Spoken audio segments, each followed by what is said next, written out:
Welcome to Envision Radio from the United Way of Greater Charlottesville and City of Promise and News Radio 98.9 and 1070 AM WINA, and brought to you by the Jefferson School Foundation with Markiana and Price, coming to you here from the studio right here in downtown Charlottesville. Today, I am thrilled to be joined by Irène Mathieu. She is a healer, an artist, an academic pediatrician, a writer, an educator, and public health researcher who has lived and worked in the United States, the Dominican Republic, Guatemala, Peru, and elsewhere. I am most excited that she is our next guest on Envision Radio.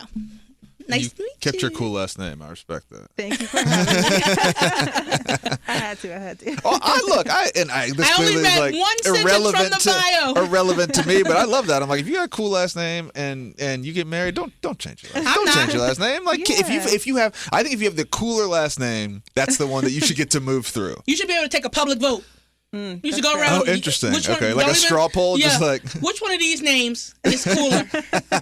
right. Random strangers though, not family. Mm-hmm. And then we come back, and then we still choose mine. So it's just Democrat, but like you and I have boring last names. We have boring last. Right? We have like names my wife that didn't came take my from- last name, and one of that was it's a lot of paperwork. But two is like my name's not even that cool. Like you don't like that's It's boring. not. Don't do that. You have a cool name. Keep that. My name has got a lot of history. Yeah. Smith. Yeah. It's like number one after Washington or something. Or like Washington, Smith. What's another one? I don't know. They're up there. They're up there. Davis or Johnson. something. Yeah, Who knows? that's what's up there. Johnson's up there. Yeah. Jefferson. Yeah. I don't know. Oh my Lord. How are you? I'm doing well. How are y'all? Oh, we are just lovely. Good event last week. Yay! Best in Black. Tell them about it. Best in Black went really good. Sponsor. United Way was a right. sponsor. But it was just a great opportunity to honor and celebrate and uplift the amazing people in our community doing amazing work. And I'm celebrating everybody Black, and that's what the event was about. And so I was super excited to be there in the audience, on stage. Yeah, you were on all the about red it. carpet. You were everywhere. I was everywhere, and that's how it's always going to be. So we had some good. We had some fun on the red carpet. Yeah. Yeah, we had some great fun on the red carpet. We interviewed so many amazing people. Hopefully those clips get out there soon. We gave Miranda a little work to do. Yeah, we got to cut it because we don't want all the information in here. So we got to get to work. There was some filler in there. We our first time in public. We'll be doing it again. We'll be back at the in NBA public Gala, at the Minority Business Alliance Gala, August 10th. At some point, people are going to are going to stop letting us do this. Oh, that's soon. Yeah, it is. September. October. October. We sorry, we don't know the date. See, yeah, this is already October the 10th. Sorry. There you go. All right, back to business, ma'am. What's the latest and greatest? Tell us a little bit. Let's do this. As you have already noticed, this show has a tendency to go potentially anywhere. So we always start in the same place. Lord knows where we might end, but we start with. Tell us a little bit about you. Start from the beginning. Tell us a little bit where you grew up, and then we'll trace a path here to Charlottesville and your other work. Sure. So I actually grew up in Charlottesville. I spent most of my childhood here in two different segments. So I was born in D.C., but my parents were living here. So we lived here for the first about 3 years of my life, then moved to New England for a little bit, then came back here for about 5 years, and then we moved right before I started high school. So the perfect when everybody really wants to What do you call so you call Charlottesville your hometown? Or when New England? I'm forced to pick a hometown, and it feels as so we weird. often are. If they It's shackle a weird me, question because it's like it was Charlottesville, then it was Massachusetts, then it was Connecticut, then it was Charlottesville again, and then it was Winchester for high school. So, pick your pick. I guess Charlottesville is probably where I spent the majority of my childhood years, a lot of the formative times. But then after I graduated high school, I went to college at William & Mary. Yes. And then, oh my God, not Let's two William and Mary. go. Pride. It's about time. About time we stacked the deck in the right direction. There we go. Now we're talking. But then I went to Tennessee for med school. Well, actually, then I went abroad for a year. I lived in the Dominican Republic, then Tennessee, and then I was in Philly for residency training. And then I came back down to Charlottesville because my partner had a job here. So it was like, I don't know how many, 18 years after leaving initially, I ended up back here. So full circle. That's wild. So I ended up back in Charlottesville. Well, you got a lot of your passport full. That's not how passports work. That was all one country. You was well traveled. Felt like a lot. What? Talk a little bit about. We'll go the direct route first. I mean, I've talked a little bit about med school and sort of was that a thing that you always thought you wanted to do when you were younger? Do you have medicine in your family? I've met people that have gone both ways. That have been like, look, I knew I wanted to do medicine, but I've met people that are like, I wanted to be a doctor and I took organic chemistry.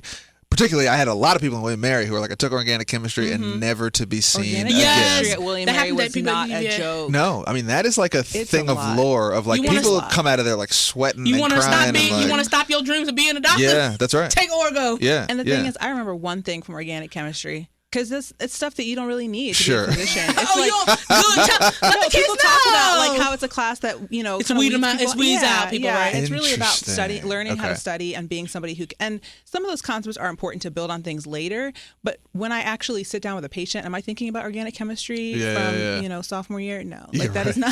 Yeah, I think it's a weed out. Let me harken back to my yeah. That's interesting. Yeah, but to answer your question, I did have a lot of physicians in my family. And did not want to be a doctor because I was always really interested in writing, the humanities. I think I was, as a kid, didn't really understand what it's like to have a relationship with a patient, to have patient care, to kind of do that work. Sure. Because I was a kid, right? So, or what medicine can mean beyond the walls of patient care in the community in a public health sense. So I was not interested at all growing up. And thankfully, I had parents who were very they did not pressure me at all. They were very hands-off, kind of said, do your thing. Yeah. Definitely a lot of pressure to achieve academically, but not specifically to go into medicine. Okay. And I started off pre-med and then decided I wasn't pre-med because I actually majored in international relations and got really interested in global affairs and sort of how global economic and political issues affect people's daily lives. And then I came back around to medicine because I realized the way that it affects people's daily lives is so expressed through the body. And so much of it creates the health disparities that we see everywhere in the world, including here in the US. And so then I was like, oh, maybe I want to do public health. And then I found myself coming back around as I was seeing physicians having those really key relationships with patients. I think I want to see patients. I think I want to be a doctor. No. Right. But, I don't feel like I was pushed into it. I feel like I came around to it on my own, which was how it needed to be. Otherwise, it would not have been authentic. And I think it would have been hard to stick through such a hard training for years and years that you're studying. So talk a little bit about the writing aspect, though. You do writing. So even now, so how did you move through, now you're in medical school, but you still have this longing to write and to create. Tell us a little bit about how those two things work together and how you came back to that love of writing even through medicine. Writing is a part of who I am. Like, it's how I process the world. It's how I process my emotions. So for a long time, I didn't even think about it as a possible career, air quotes, or it's something I would even share externally. It's just like part of who I am and how I exist in the world. And so for me, going through something like med school, writing was key. Even just writing in my journal, like, this is what I'm going through, here's how I'm feeling. That's how I just organize my thoughts. But it was right after college that I met a mentor who said, hey, you should try to publish your stuff. And no one has to give you permission to be a writer. Unlike in medicine, where you do have to pass certain tests, you have to do certain things to be able to be a physician. In writing, there's no school you have to go to. There's no test you have to take. You just say, I'm a writer. And you don't have to publish either. Like, that is not part of the identity. Makes you it's an identity writer. You can take on. Exactly. And I was like, you know what? I love that. I'm a writer, period. And so I just started thinking about myself that way right after college. And then I did start publishing and getting my stuff out there. So I had started that process when I was in the Dominican Republic, actually. And then when I came back and went to medical school, for me, the really big thing was finding community. So finding the other writers in Nashville, figuring out who are the poets in town, going to events, making friends, like really just becoming a part of that community. And same in Philly. And that's what kind of pushed me to keep going through this really difficult training when so much of my time was taken up by medicine. That's what I was just about to ask you. It was when? Like when, right? I mean, I'm looking at this thing, and this is a funny thing that I find happens, and I like sitting on this side of the desk because I get to ask people questions and read about all the cool stuff, but I'm reading this, okay, so you got your degree from William & Mary, you went to Vanderbilt for med school, you got your master's from Johns Hopkins, so like, all right, so like, first of all, calm down. Second of all, okay, Children's Hospital of Philadelphia, Fulbright program, what, how did you do anything else? Because I'm like, what did Price do? And I'm like, played sports. Like, what did Marky do? She was just out in these streets. Right? The mean streets. She was playing sports. 14th Street. I was out here in them, right in me, like Preston, What was I doing while y'all was in med school? I was on Wurtland. Living my best life. But like when, like the time thing, right? And Yeah, I'm just really interested in that. It's something that is so intensive and it's something that is so, right? I mean, like I went to business school, right? And there's an element of business school that's like, you can find your way through it with whatever kind of you put into it. And depending on where you go, it can be intense. But otherwise, it's not, med school, from everything I've heard and the time it takes and like the labor that goes into it, both like physically, mentally, and emotionally. How were you finding time to do other stuff, or was that what helped you find the time, right? Like, do you think that was kind of what helped you through the intensity of it? Yeah, totally. I mean, I think for me, writing is not really a choice. If I go too long without writing, I don't feel right inside. Like something is off. Interesting. Because that is such a core part of how I organize my world. I started writing before I physically could write. I would tell my mom stuff and she would write it down for me. I'd be like, I have a story. You need to write it down. I would be like 3, like, Mom, get out your pen. So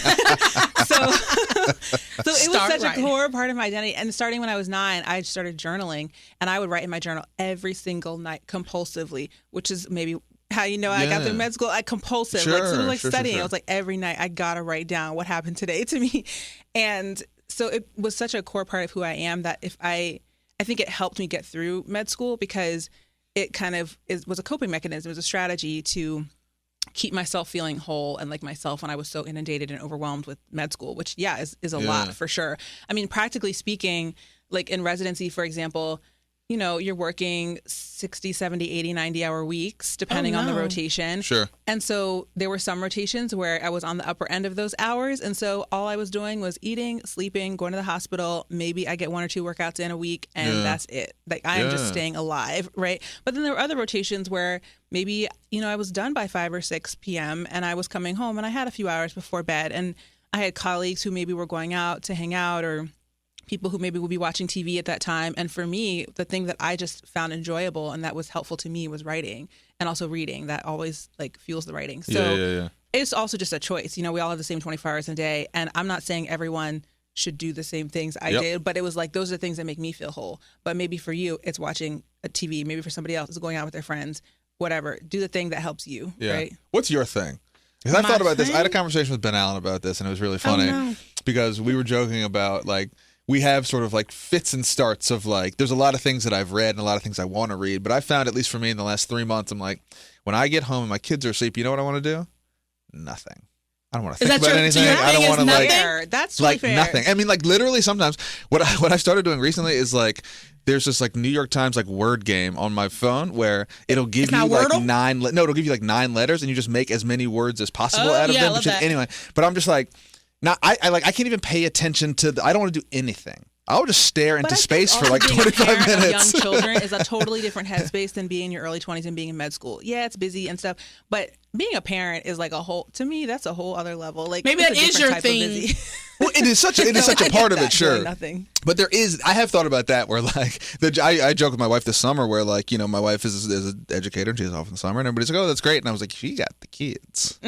I'm going to work. It's calmer in my office most of the time than it is down there. But what's your and thing? Your thing is something that you always return to when what's your leveling mechanism, right? So like busy day, right? Busy day, you get home at 5:36. What's the thing that was relaxing? Probably reading. Okay. I'm a reader, and I'm in a book group that we read a book that is that either a movie's coming out or it's already out. So right now we're reading the Hunger Games, the one that just came out this year. There's another Hunger Games? Yeah, Swords and Birds and Snakes. It got it's Haymitch's story, regardless. I'm reading that because there's a movie coming out, and we read the last one when it came out couple years ago now at this point. So we read books that are movies so we can watch the movie together and tear it down because it wasn't like the book. Because we found a lot of pleasure in that. You're in a literary haters group? Oh, yes. We tear them down.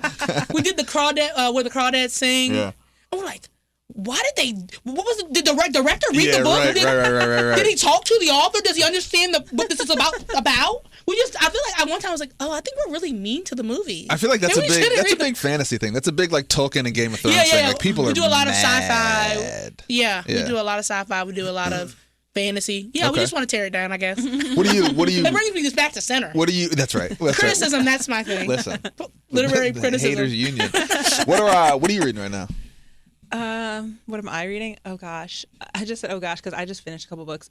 So I just finished this amazing poetry collection called Mother Salt Okay. by Mia Ayumi Malhotra. I wasn't familiar with her before, but I read the book because I was reading reviews about how it was all about pregnancy, being a parent, raising young children, which is very much the stage of life that I am in. Sure. And I thought it was incredible, really, really good poems, raised a lot of interesting questions for me in my own writing. I just finished We're Alone, which is the new essay collection by Edwidge Danticat, who's a Haitian-American author. Mm-hmm. I'm going to be honest, it wasn't my favorite thing by her. So Okay. maybe if you haven't read Edwidge Danticat... You can join Marky's hater group. Have you ever done a Don't start with DNF, did not finish? Have you ever started a book and not? I have, and Ooh. I I have don't want to too. talk about that Really? because I feel Yes. so much shame about Yeah, how me too. No. It is a shame in the reading community, Oh, but I have. Yes, it is. It is. I won't say what it was, but I Okay. have. Did you not finish because you didn't like it, or because you got distracted, or because? I got distracted, and I was like, well, if I'm getting distracted, then I don't like it. Right. Will you power through it usually though? We'd be like, all right, we just gotta like I've Usually, read some stuff. I have power through Yeah. it, but I'm like, actually, I feel better not finishing. Interesting. And you gotta listen to yourself when those moments come. But Interesting. sometimes it's worth it. Like I just read this novel called Hangman by Maya Binyam. Okay. And it's real weird. And when I first started, I was like, this is so strange and hilarious. And the way she Yeah. writes is like nothing I've ever read. And then honestly, it started to feel a little redundant. And I was like, where is this going? What is happening? I am so glad Paid off. I finished that book because the last like 10 Interesting. pages blew my mind. You have Really? to. Not gonna, but why? But I shouldn't have to read out 310 pages. It's a dangerous game as an author. Like, It you know, doesn't like, make sense. I Will shouldn't they have to make get it? into it But like then that. I was reading about it because I was like, I'm so curious about this. You confused author why I and had the to book. read these 50 and pages I was first. reading about these reviews, and people are like, it's brilliant. She's a genius. Da-da-da. So I was like, you know what? And it's not a long novel either. Okay. So I was like, Okay. okay, I Okay. got 15 more pages. I'm gonna hang in there. And I was like, oh my gosh, I think I need to read this again. Like knowing what happens Wow. at the end to put the pieces together. It's really Wow. good. Okay. I recommend it. Okay. Have you not? You always finished every book you started Yeah. that you read for fun, not necessarily school or whatever, but like you picked up a Lord. book. I mean, yeah. Yeah, none of them. School's a different thing. I'm from pick the up a book. I'm from the Spark Notes era, so you know. You picked up a book and you finished every book that you were interested in reading. Yeah, I mean, so I have sort of like a genre. So a lot of what I read is like behavioral stuff. So I'm reading like, you know, Ezra Klein's Abundance, or like Poverty by America, or How Elites Ate the Social Justice Movement, like stuff like that. I want some So magic. what I've thought about when I read is like, even I read a really interesting book called Woke Racism by this guy John McWhorter, who's a Cornell professor. Sort of the same, where like got to a point where I was like, this is kind of going off the rails. But as an exercise, I was like, I feel like I should finish it and see where this goes, right?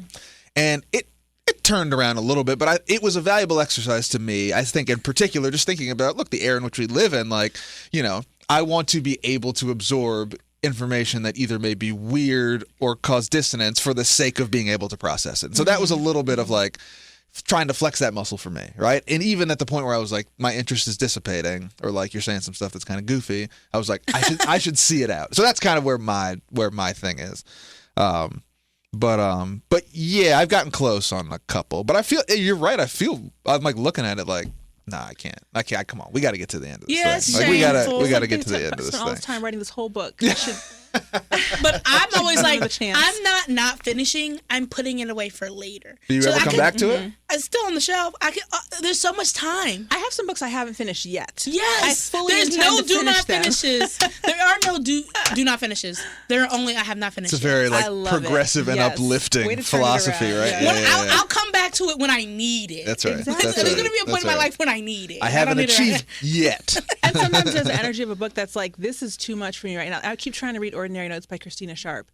It's very like easy to read in the sense that it's written these little tiny short paragraphs, these little notes basically. Dan Brown, But baby, just give me bang, bang, it's bang. a lot of, it's I don't know how to describe it. It's kind of genreless, but it's basically all these meditations on suffering and like what Black people have gone through and go through, and it's very intense. Yeah. I read a couple pages and I'm like, okay, Yeah, the one that got me was why are all the black kids sitting together in the cafeteria? I think Same kind of thing. I was like, I need gave to. me And that book. I think I was reading it while my wife was pregnant, and then when Kai was born, I was like, I need to chill on this for a second. Yeah. Like I think I'm way someone too gave me a- angry to be this early in the parenting Exactly. thing. Somebody gave me a synopsis, and I was like, okay, I got it. Yeah. And so I was like, okay, I can reference it. Yeah. There you go. So after somebody told me the summary, I was like, oh, I'll reference it because it has good points to me made. I was like, you know that book? You watched the trailer and just talked about it like you saw the movie. Yeah, yeah. And that's bringing up a lot of different dynamics for people.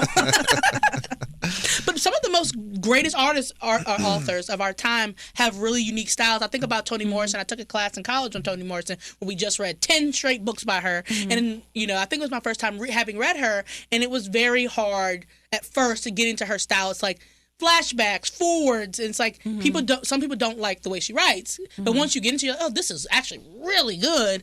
But it's like people should be able to create their own style and be appreciated for that, and maybe not be for everybody. Right. Yeah. What is your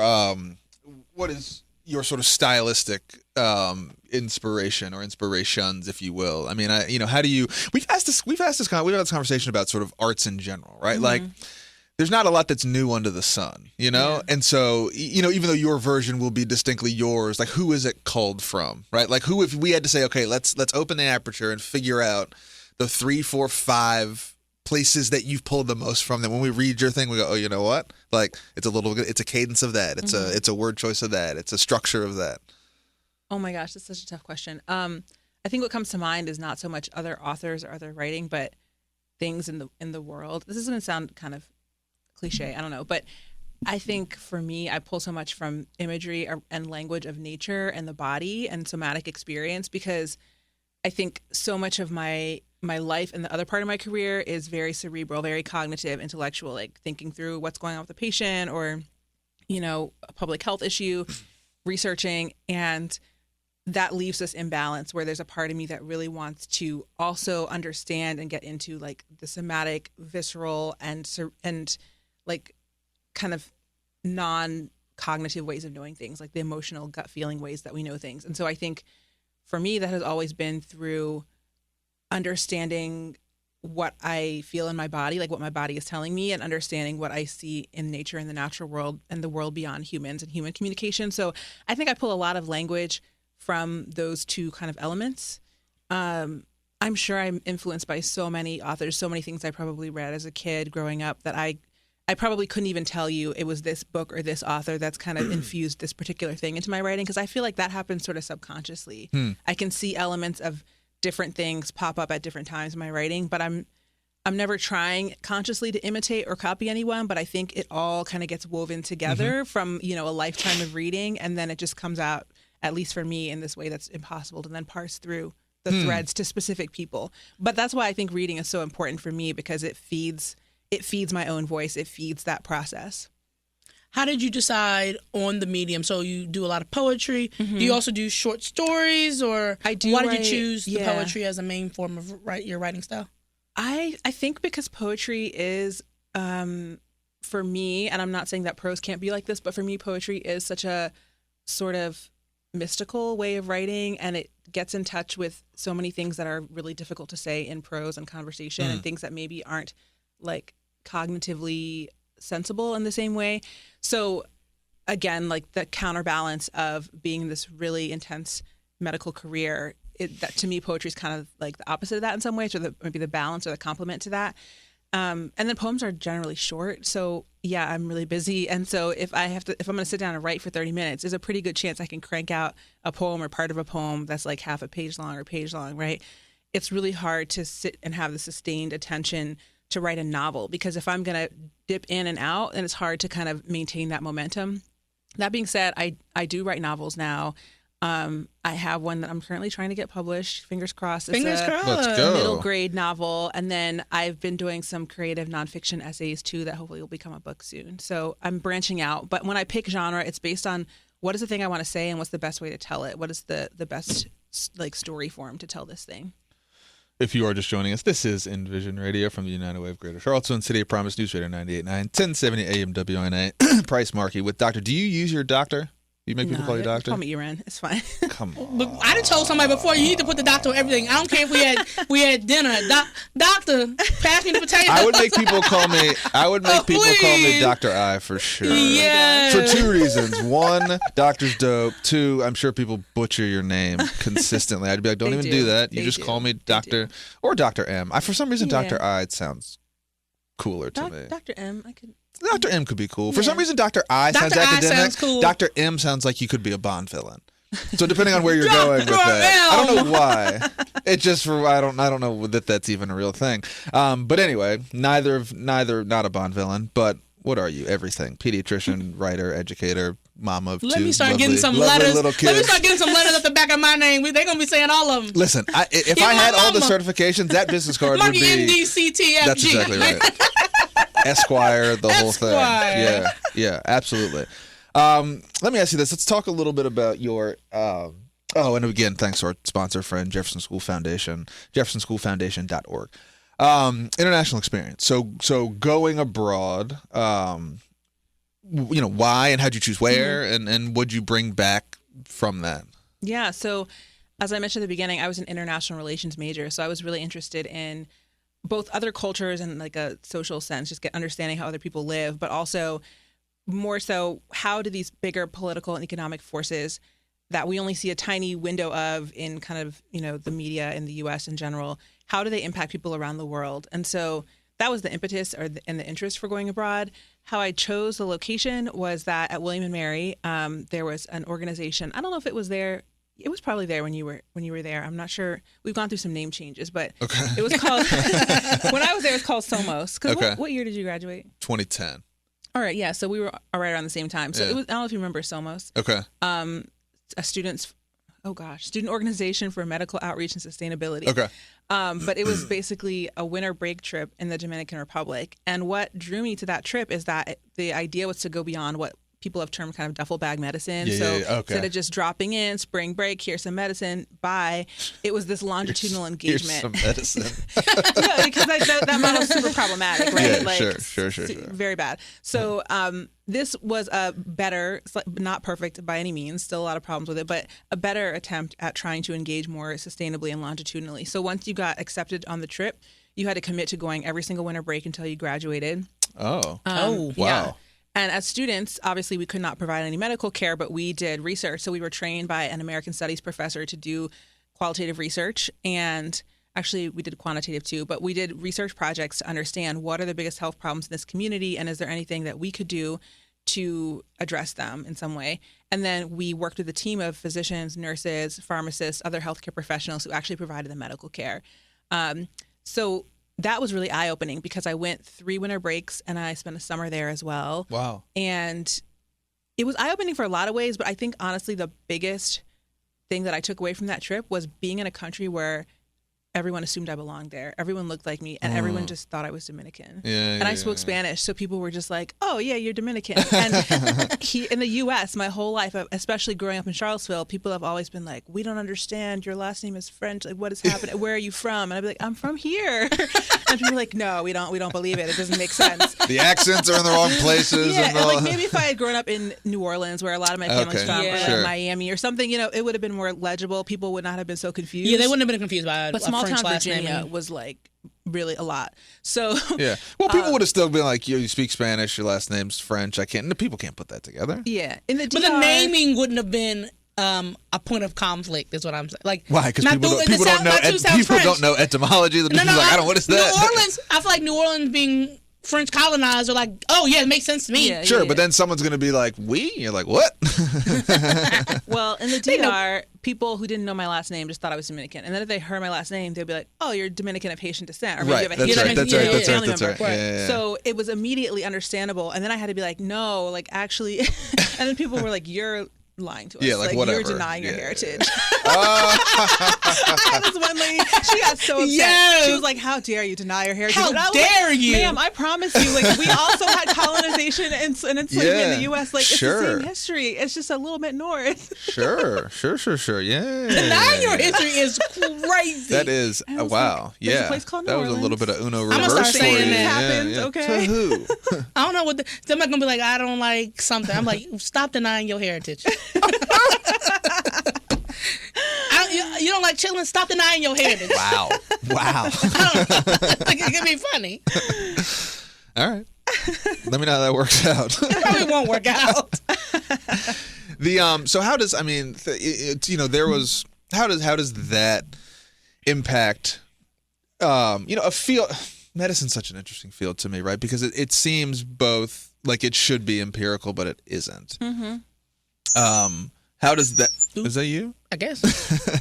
How does that affect the way that you practice, or does it? Right, and has that had an impact on you as you think about, trying to cross these, sort of merge your worlds? Or I guess that's a better question: is do your worlds merge? Right, like is insofar as they're similar content-wise, you can see some overlap, right? But are there parts of it that, there's obviously a part of medicine that's relatively pedagogical, I would assume. Like there are things that are true, that I think, or we agree that are true. We're in a current era of sort of a war on good information. But, does that merge with kind of the more what we'll call kind of qualitative, creative pursuits, or are they distinctly different? No, they totally merge. That's a great question.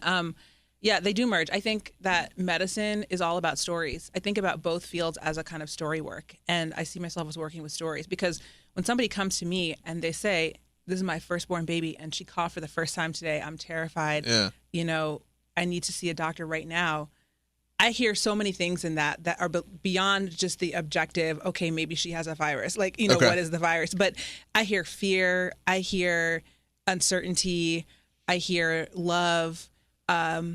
I want to know more. Like, okay, well, what are you worried about? Maybe this parent, had a family member whose kids started coughing and they ended up in the hospital. Maybe you have, you don't know what's behind the things people tell you. And so for me as a physician, it's about understanding the story that somebody is bringing to you. And medicine, kind of the scientific language of medicine, all the stuff I memorized in med school, is just a language to understand and describe that. Just like poetry is a language to make sense of somatic, emotional, bodily experiences that are really difficult to say in prose. And so I just think about both of them as forms of story work. And to your point, I mean, it's all about relationships. And so when I think about how am I going to relate to a patient in front of me, I bring from some of my global experiences some concrete skills, like I speak Spanish. So that's super helpful in speaking, Spanish speaking patients. But there are other things that make me, I think just like getting to know people from different cultures and different places broadens your ability to connect with people and to figure out what is the way in to connect with this person. And yeah, it's that the social piece of it that you mentioned is huge. It's arguably as important or maybe even more important than the medical stuff, because how you arrive at the same conclusion and then reach the same agreement about what the plan is going to be, it cannot happen without that sort of relational alignment where you are on the same page. The person trusts you, you trust them, and you're like, we're on the same team for this child, or for the, if the person's your patient, for them. Why pediatrics of the broad available diaspora of medical disciplines? I always knew I wanted to do primary care. And so I just had to decide on the population. And certainly there's family medicine. There's what's called med peds, which is internal medicine and pediatrics combined. So those doctors also see all age groups. And for me, I just really love kids. I'm the oldest out of my kind of cousin group. I'm the oldest of 3 siblings. I was always kind of in that role as a child of being like the ringleader of the children and used to sort of making up games for my younger cousins, younger siblings. And so I just really love that kids are very resilient. They're very imaginative. And what I get to do is so preventative. There's so many really, really key moments in childhood and development all the way up through adolescence that can really change somebody's life and set up a trajectory for the decades and decades of their health or lack thereof in adulthood. So I love that potential. And I love the fact that you get to work with families. It's not all about the kids. It's about working with parents and guardians and grandparents and everyone who is part of that child's village in a way that we unfortunately don't do in adult care. And it's not that adults don't have a village or don't need that, but I think our society is very individualistic. And unfortunately, a lot of people don't have that or don't necessarily know how to engage those other folks in their medical care, or physicians don't know how to engage those folks in their medical care. But because kids are younger, like by definition, they have to have somebody bring them to the office and they have to have someone else involved. So I love kind of that whole family aspect of it too. You have a focus on children's health equity. Can you tell us a little bit about what that means to you and how it works? Why is it so important? So health equity to me is the answer to health disparities. So the idea that you have some populations of children who experience worse outcomes or are more likely to have particular types of diseases. And so health equity is how do we address that and reduce those disparities? And I kind of explain it like all right, I'm a pediatrician, right? If I have 100 patients and certain patients, because of completely social designations such as race, maybe the language they speak, the country they come from, or whether or not they're documented, have worse outcomes when I treat them for their asthma than others, that's a problem, because we know that biologically, generally speaking, human beings are all the same. I mean, obviously, we have some genetic differences, but like there are no different actual biological races. We all have the same type of blood. Like our bodies all work in the same general way. So if we are seeing discrepancies along social lines, that's a sign of a social problem. And so health equity is the way for us to address those social problems that just saying, okay, well, we know an inhaler works for asthma, great, but why are certain kids getting more asthma? Why are certain kids, when you give them an inhaler, that's not enough? Like, what is going on under the surface of that? So to me, health equity is addressing those questions. How does that work, right? And just, I mean, that's like it's a massive system, right? And is there like, what are the, I'm thinking of, I think this philosophy to a degree that there's two things that I find to be interesting. I think that particularly as parents and parents of young kids, now you obviously medically trained and me not, there's like, you fall into two camps of like, there's this, listen to the experts because you went to school for like 1,000 years and I went to school for 15 minutes. Like, you know what you're talking about in this particular domain. We've also edged into this era with the proliferation of information where we have the like, I did my research crowd, which I find to be particularly hilarious because like, I just love the fact that I did my research. And if you're like, okay, what did you read? And you're like, I read this paper from Stanford Medical School. I'm like, okay, so you read about the research that other people were like, right? Anyway, I just find that to be funny that like the research was done. Someone else did it. That's funny. Like, you know what I'm saying? I've ever said that. Like, you're just like, what are you doing? Like, you just read the thing that, anyway, whatever. I just say that from a standpoint of like, do you find that access to more information, particularly for parents, is, and exactly what you're talking about, even from an equity standpoint, is helping or hurting, right? I think we have this general theory that like to question things is sort of a seminal part of what I think we want to do, and certainly things we want to engender in our children. Ask questions, get answers, blah, blah, blah. But how do you find the boundary between like, hey, like, listen, right?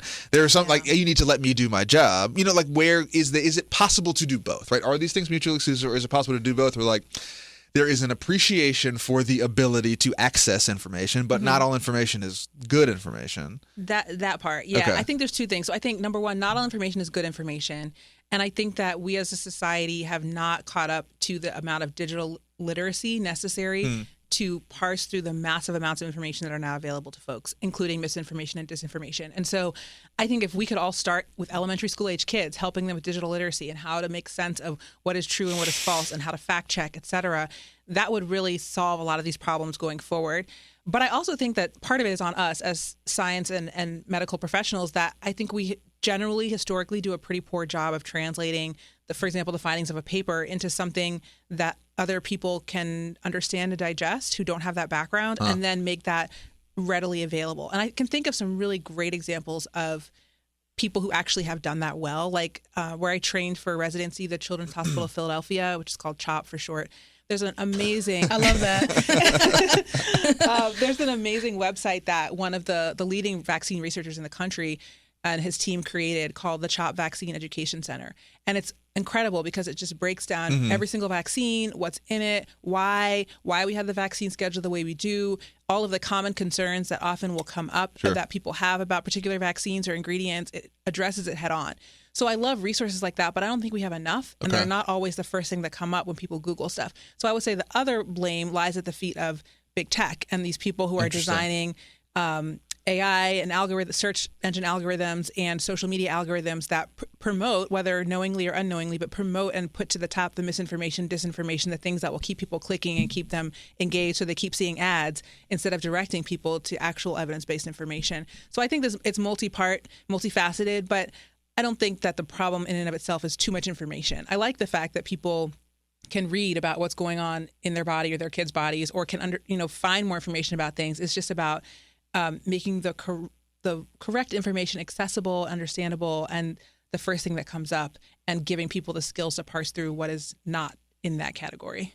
So I think that's an interesting It's an interesting point because you touch on things that do not necessarily seem to overlap, right? But there's this intersection between sort of technology and healthcare that is about information dissemination, right? So, and you mentioned it, that the outcomes are not aligned such that, or I would argue, the resident cynic, that they're not aligned in order to give people the best information. Exactly. They're aligned to keep people in the ecosystem, right? Which is sometimes the most inflammatory information, or that vaccines cause autism, or that eating a watermelon is as good as wearing sunscreen, or whatever the case may be, right? I mean, there's just a menagerie of stuff, And so, as someone who's in the field, I mean, have you had it gotten worse over the years, or is it the kind of thing that has always kind of been around? Because there's sort of two ways to think about that. Like, it's either getting worse or it's always been around, and we're naming it more, right? So is that a thing that you've been like, I've seen this ever since I started practicing, it kind of is what it is, or you're like, wow, the last 5 years, or like, we, the millennial parents, are the worst offenders of being like, well, I saw on Instagram that you should, only bathe kids upside down. I don't. It's hard to say because I've been practicing since I graduated from residency. It's been a little over 7 years. I do think it's getting a little bit worse in certain domains. Like, I think the vaccine stuff has really accelerated, and I think there are increasingly more people that are saying, to your point, I did my research and I found this thing on the internet.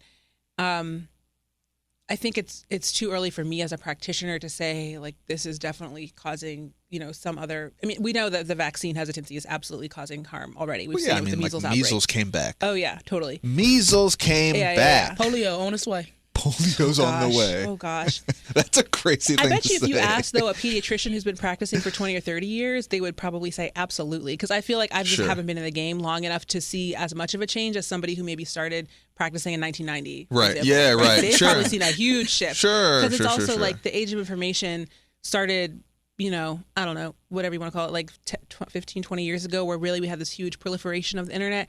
And so that has been within the lifetime of me practicing as a pediatrician. So I feel like I kind of grew up with that in a way that maybe older pediatricians would be able to more identify that shift. I mean, there's that interesting theory of like trust in institutions, right? Well, that's what I was going to say. In the 90s, I'm sure they was just like, oh, you want to give my child this? Then you're the expert. Cool. Good. Sure. Don't explain it to me. I don't understand science. I know how my mama was. I don't understand science. Well, but then there is and I think the dangerous part about that is like there is also all the counterfactual is like there have been instances where people or practitioners or whatever do not operate with fidelity, or they're they're in the pocket of pharmaceutical companies, or that even the thing about EVA about pain and black patients, and like so now you have this moment where people are like, oh, I was right to be skeptical, right, and then that snowballs into a whole it just snowballs into this whole other thing, right? And I think particularly that is dangerous in a field that I think to a degree we all want to be like almost as quantitative as possible, right? Like we know more often than not that like exercise, sleep, and like not smoking is good for you, right? There's probably some example of someone who doesn't exercise, eats bacon, and smokes 20 packs a day that will outlive me, right? But that will not, like, statistically, that will not happen. Cool. We understand that. We can prescribe that as a thing. But what I've found to be particularly interesting is just paying attention to this more and also having little kids is that, like, there are just enough instances of things going wrong or misunderstandings of, or to a degree, misrepresentations of data to put just enough doubt, right, in people's minds. It's a field that needs 0% of doubt. Yeah, and the thing is, I think that's the thing. That's an impossibility in any field. Yeah, and so I think that was part of the question I was getting to is like the seeds of doubt are so much stronger than anything you could tell me as someone who's like, I went to one of the best med schools in the country. Like, I do this for a living. I'm like, yeah, but I heard one story, one time out of millions of stories. Yeah. How? Yeah, I mean, I think that the messenger is just as important as the message, right? Yeah. So I feel like it's all about trust. Again, it goes back to relationships. So I can think about my own medical care, like the care that I've received at different points in my life. And for example, when I was pregnant, like that's such a vulnerable time. I'm not an OB. I'm not a midwife. I don't have that body of knowledge. And so to be able to put my trust in the hands of another professional who has a different set of knowledge and experiences, whether I was going to like believe them or do what they said or feel comfortable following their advice was all about how comfortable I felt with that person. And you can read the psychology about trust. Like we know what makes people trust other people and what makes them not trust other people. But I think something that's missing in medical education is just that human aspect. Like, how do you relate to another person? Are you good at like building up a relationship with someone so that when you deliver that message, it can be received? And also there's an openness for a dialogue, because if I say, I think your kid should get this vaccine, and the parent doesn't trust me, they might say, absolutely not, I'm not doing that, and it shuts it down. But if they trust me and they have doubts, what I hope is that they'll say, I don't know, I have questions about that. I heard X. Can you tell me if that's true? Or can we talk about what happened to my cousin when she got this vaccine? And then we can have a conversation about it, right? And I'm not saying that maybe that person still walks out not getting the vaccine, but maybe that deepens our relationship. And so maybe when they come in the next time, they're more ready to listen and to think about something in a different way. So a lot of times when people get these, we talk a lot in public health about trusted messengers, which is why that, if you've heard about kind of like that barbershop model of public health, is so effective. Like the idea that you can pick people who are trusted in the community, such as barbers, that people see and interact with all the time.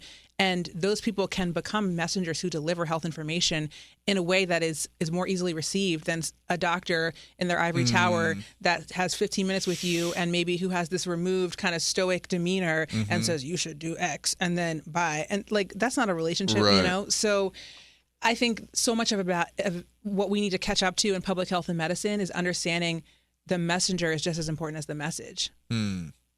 If you are just jumping in, this is Envision Radio from the United Way of Greater Charlottesville and City of Promise News Radio 98.9, 1070 AM WINA. Price, Markey, Dr. M. We going M or I? Dr. I? Dr. I. Dr. I. Pediatrician, poet, mom, public health, genius, fellow Wayne Mary graduate. That's the most important part of that. Go try it. Okay. So, is that frustrating to you? I mean, do you have to have those moments? And look, you're very diplomatic and obviously have an incredible bedside manner, but you have to have a moment where like, I'm right about this. Like, I'm right about this. Why am I explaining this to you? Like, why am I right? Or are you just really, I mean, are you really able to be like, it seems like what you sort of, the Rubicon you've crossed is like, you're able to interpret whatever's coming out of that person. And I've heard this said before too about people that like, the louder someone is about a thing, the less it is about that thing. Right? So someone told me a long time that like the louder someone yells at you about whatever, right? You're getting hollered at for not putting the dishes away. It's not about the dishes. Right? Yeah. I don't know if that's true or not, but I've always found it interesting in those moments where I'm like, okay, like the thing is what set you off, but it's not about that. There is something else. There is another layer. There's sort of a deeper well to plumb.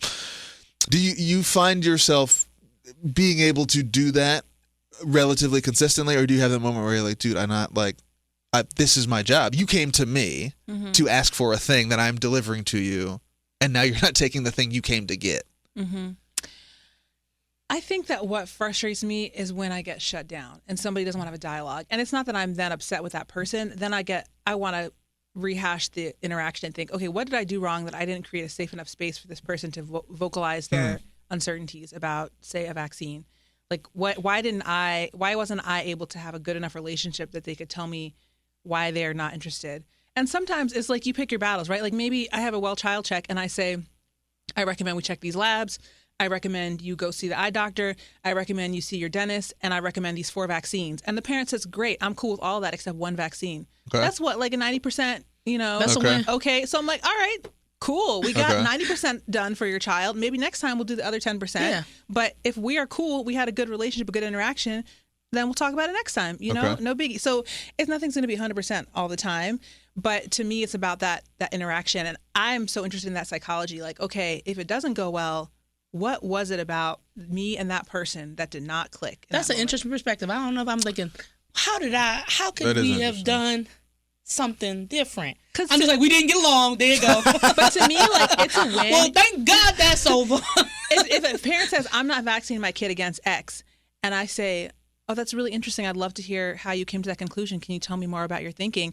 And they say, my sister got that vaccine, and then she got really sick, and this is what happened. And I say, I'm so sorry that happened. Can you tell me more about the reaction your sister had? And we can have a back and forth and we have a true conversation about it. Even if at the end of the day they say, well, I'm still not getting vaccinated. At least I still feel like, I know where you're coming from. I understand the fears that you have. And I feel like we got a little bit closer in that interaction. So maybe I can still keep caring for your child in other ways. Or maybe down the line you'll change your mind, What gives you hope about the child health equity in the communities you serve?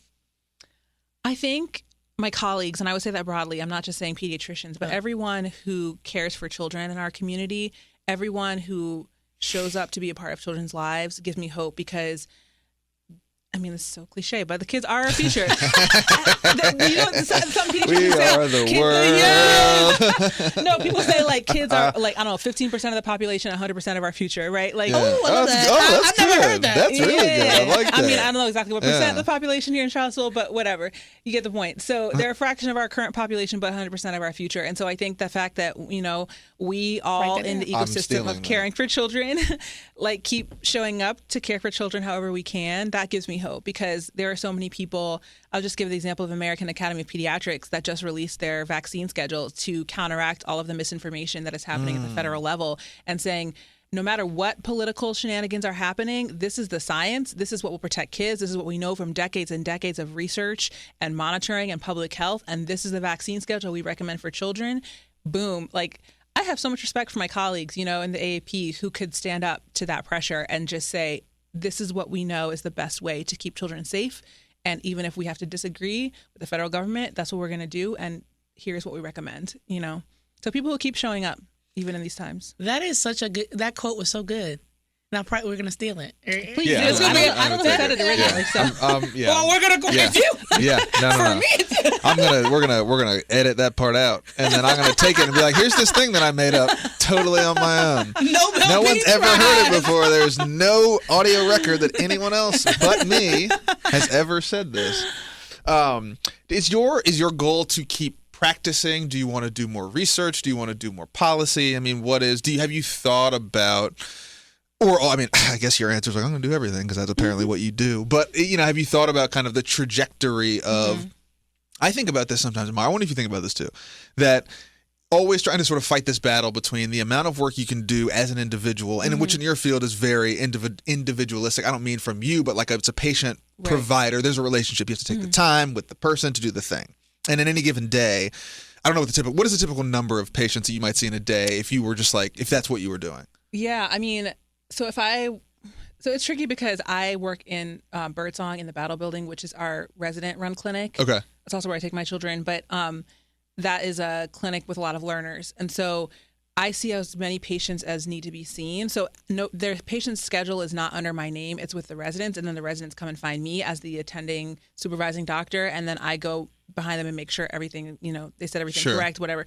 So it's really just dependent on how many patients are scheduled because I have other colleagues with me that day. But let's say, okay, in that clinic, in an afternoon or in a morning session, I might see anywhere from 6 to 8 patients. Okay. And then I do, like as you said, I have a lot of other hats that I wear. So I have a lot of time that's set aside for administrative work in the Center for Health Humanities and Ethics at UVA, which is a lot of programming, education for health professions learners.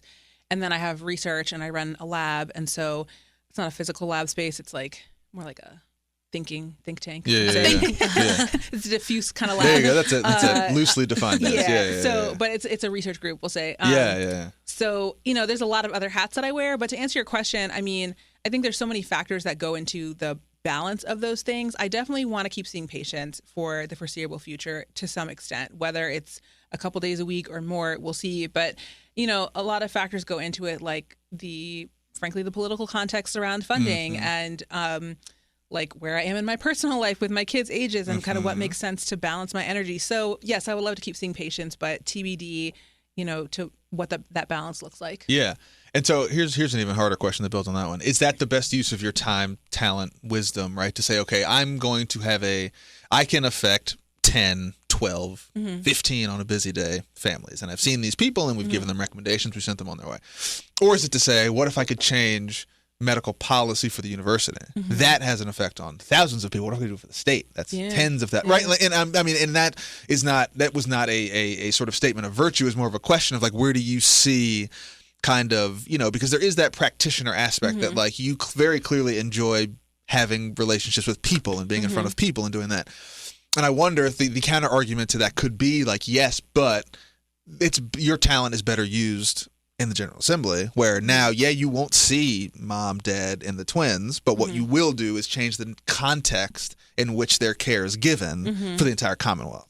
That's a constant question that I ask myself. Okay. I mean, I will say that I think one thing that is kind of like rising to the surface for me a lot now is children's literature and the idea. So one of my passions and the thing that I do research on is socio-emotional health, mental health in kids. And so, I've been thinking, okay, if the funding environment is really tricky right now with what's going on politically, maybe research can be effective, but like maybe right now it's not going to be the most effective thing that I could do. And so what if the way that I spend my time is doing, increasing a little bit more of my writing, and maybe I write a book that reaches hundreds or thousands of kids, right? And helps them figure out, they see a model of how to organize their emotions, how to handle big emotions, right? And like, okay, maybe there are certain populations of kids that are not being spoken to. I have a son, so thinking a lot about like boys in particular and masculinity and like how we as a society so often are not giving boys the tools to work through emotions. And that's a whole other tangent I could go on. But anyways, so like maybe literature is a way to address some of those questions. So yeah, I'm constantly thinking about all of what you mentioned, like what is the best use of my time and training. Yeah, that is true. Is that maybe the policy angle ain't quite, maybe not right now. Maybe it's the future. Yeah, we'll see where we go in the next couple months. How has having kids affected your, just sort of outlook, particularly medically? I mean, are you? I have a friend who's a pediatrician, and she cracks me up because every time, I'm like, you're the doctor. Just do the thing you went to school to do. Like, why are you taking your kids to the doctor? Like, you're the doctor. I don't understand how that works. Is that, do you do that? Or are you just like, I right? Like, I do. We were doing some stuff for school, and she was like, oh, I got to get these papers signed by a pediatrician. And I had one of those like Larry David moments where I was like, you do it. You sign the papers. I got you to sign mine. What do you mean? Like, what are we doing? Kind of. I was like, you did mine. Like, that's why I'm over here. It's like, sign my. Can we get out of here? But I mean, how do you feel about that? I guess it could come in two forms. There's sort of a closeness to us that might be hard, or a comfort that is like I am confident in my ability to care for my own children, even outside of my quote unquote like responsibilities maternally, right? So, I mean, I definitely take them to see their own pediatrician. I do not attempt to provide medical care to my children. Why not? Because, well, first of all... Is that an ethical thing or like a personal thing? I think it's both. I mean, I think that there is too much closeness when I'm their mom. Like, there's too much emotional noise clouding my perception of what's going on. And so, like, there have been moments where maybe... Okay, so I think it makes me less concerned about kind of the common everyday things that people will often come see the doctor. Okay. Like, right. I know you got an ear infection. Exactly. Like the first time my daughter had a cold and then she's coughing for weeks, I'm like, I don't care. She's breathing. It's fine. Okay. Like, and I have a lot of parents who might be really concerned about that appropriately and bring their child to be seen. And, I can assess and explain to them why I'm not concerned. And so for me, I feel very comfortable with kind of common stuff. Okay. The problem is I kind of know too much about certain things. So I will get really stressed out about really rare things that maybe most people don't even know exist. And I'll be like, oh my God, what if it's this rare, horrible thing? And my husband is like, what are you talking about? Like, ignorance is bliss, my friends. I don't know nothing. Yeah. She's walking in a circle. We gotta go. Yeah, but I think it's a nice balance being married to someone who's not in medicine, because he might be like, oh, I'm so worried about this. And I'm like, it's fine. I don't care. She's fine. But and vice versa. And he's like, I would not have even noticed that thing. And I'm like, well, if you don't notice and you are like a very attentive, loving parent, then I think I maybe need to calm down. Interesting. I hadn't thought about that. There is the curse of too much sometimes. information. Yeah. You read that one study out of New Zealand, and now you're like, oh my gosh. I'm just like, yeah. Are her legs the same length? Are we sure? Have we measured lately? Like, all right, honey, you got to chill out. That is why you looking at me like that. That's funny. Oh, are they? I couldn't tell if that was chastising me or what or what that was. What are you? This is a question I wanted to ask and I forgot and I remembered it again. When did you transition writing wise from writing as either catharsis or just a practice for yourself to it's a big step to putting things out into the world, right? So what drove that and how was it, right? Was it like there are things that I feel like I need to say from a standpoint of kind of, providing resource to other people, or was it the kind of thing that you wanted to share with? I mean, just how did that go? Because that can be a thing where you're like, I love this, and you put it out there and everyone's like, boo, and you're like, oh, should have kept that one held a little tight, right? I mean, there's a big difference in being like, I'm writing this for me and as a form of reflection or sort of a form of, what I guess we would loosely call therapy versus putting stuff out to the public, So talk a little bit about what that was like. I think I am not a very private person, first of all. So I will say I can write very vulnerable things, and to share them is like not that big of a deal to me compared to maybe some other people. Okay. So, and that, I mean, that's not something that happened automatically. I think it took time to build up to it. But I feel like being a writer who shares my work, like inherently that process has happened where I just feel less vulnerable about sharing certain things. Okay. How I came to that. So I always kind of shared my work with close friends and family. And I think getting positive feedback from people I was close to initially, both as a child and then in college from friends that wrote too, kind of gave me the impetus. And so, and I went into it like having no creative writing training, knowing no one in the profession, fully expecting rejection, right? I was like, yeah, of course I'm going to get rejected. And I did. I got probably like 20 or 30 rejections before someone accepted the first poem. And for me, I think what takes the pressure off too is that I never went into it thinking this is going to be how I make my money to survive. It was like, this is a fun thing. Let's see what happens. Like, it's just a little experiment, icing on the cake. And so, I got 20 rejections. I was like, all right, whatever, Sure. I'm going to med school. So right. who cares if I never right. publish a poem? This is just for fun to see what happens. And then I got that first acceptance. It was like, oh my gosh, somebody likes my work. This is cool. And so then it became like a game. Okay, well, how many rejections till I get another acceptance? Like, increase my hit rate. Med student mentality. Yeah, that's I have spreadsheets. I have so many spreadsheets. I don't doubt of that. like my the rejections. Yes, acceptances, rejections, where I've submitted stuff, what I submit. Like that's how I keep organized. I have spreadsheets going back to 2010. Wow. Yes. So it's kind of become a game for the work me. they rejected, so that you don't go back to them. Well, to try keep track again? of like where I've sent to whom, and like so I know, okay, I already sent this poem to this journal, it didn't land, so let me send it to a different journal or whatever. Or I just sent it last month, so let me give them a couple more months to read it. I love that. So it's been really helpful to stay organized, but I think taking the pressure off in that this is not this is kind of just for fun. This is me processing, and if other people want to read it, that's great. That's icing on the cake, but it's not going to make or break. And like I'm not trying to be a tenure track creative writing professor where this is my livelihood. Right, right. That would be a hell of a shift. If people want to read your work, learn more about you and the work that you're doing, where can they go? Yeah. They can go to my website, irenemathieu.com, and it has links to basically everything I've written on there that's publicly available. So that's probably the best place to start. I have links to mostly poems, but also to prose that I've written, as well as medical stuff. That's a wrap. That's a wrap. That went quick. Close us out. Big thanks to you, Dr. Mama Poet Irène Mathieu, codename Dr. I. Again, if you guys have ideas for the show or want to get in touch with us, make sure you follow us on social media on all platforms at United Way CVille, at City of Promise. Drop us a note, envision@unitedwaycville.org. Is there anything coming out soon that we should look out for? Is there anything secret that you want to preempt? If anyone out there is a publisher and would like to there you go. Yeah. There you go. hit me up.